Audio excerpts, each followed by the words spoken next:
So one morning I couldn't find my copy of a Screwtape Letters, which I had been reading with my class. So I picked up a Bible that was sitting close by and I started flipping to Psalm 51, and I came across this bookmark.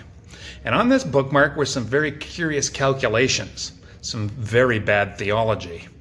It listed on the left side a bunch of daily activities and how long it took to accomplish them, like sleep, 7 hours, school, 6 hours, homework, 2 hours, hobbies, 2 hours, TV, 2 hours. And on they went. And there was this heavy black line. And then there was on the right side, things of God. And they had listed youth and church. God got 2 to 3 hours a week. Now, I don't know what the purpose of this little exercise was. I imagine that somebody had decided to encourage young people to turn more of their lives over to God and sort of do this calculation to see how inadequate they had been doing so to this point, and that they should try harder. This sort of nonsense is kind of rampant. And it's funny, young people tend to love it. I've sat in these, not all of them, but I've sat in these youth gatherings where the speaker would challenge young people to sort of do better, and God deserves it, and so you should try harder. And the kids are just eating it up. I imagine after the heady rising to the challenge is gone, what's left is guilt, because these calculations show that you are woefully inadequate. The child that made these calculations, God gets less than 1% of his attention or her attention. Do we really want to be guilting young people into better religious performance? Well, obviously the answer is no, for a bunch of reasons. One, it's contrary to the gospel itself. What if this 15-year-old spent an hour a day in devotions and meditation on Scripture and stole it away from homework time or that hobby that they were doing? That would still give them less than 5%. Let's say that they went for 2.5 hours a day. Well, now they're getting close to 10%. That's the tithe. Is that good enough? Well, no, because God demands 100%. He demands our all.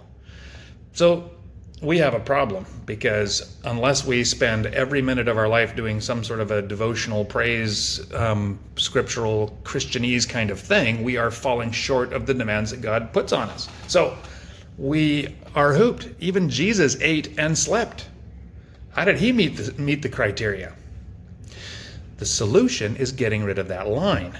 The problem is, at least in the West, we have this tendency to categorize things.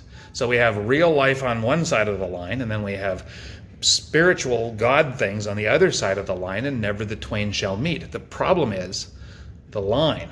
It leads to guilt.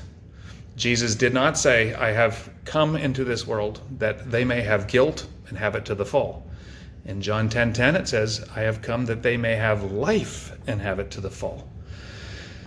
The question is, it's the gospel that makes Christianity different than every religion in the world. It is the center to our entire belief system. And this guilt challenge teaching is contrary to the gospel. We have to get rid of that line. If God comes in and is part of all the things on the left, if school is a God thing, if work is a God thing, if our eating is just as God-related as our praying and singing, that's how this all comes together. Now, this is not easy. Takes a lifetime to think about how to do this sort of orientation. But it becomes much easier when you get rid of the guilt. If you understand that we don't earn our salvation, that our salvation is given to us, and we just need to open our hands, if that, and say thank you. This is the good news. Get rid of the line and live a life of gratitude and thanksgiving, because you have received this amazing thing. That's the good news. And stop trying to earn it, because you can't. So it's not my gift to you. It's the gift of the living God that says, here, take accept my salvation, accept the grace, and then live guilt-free. Have a guilt-free day.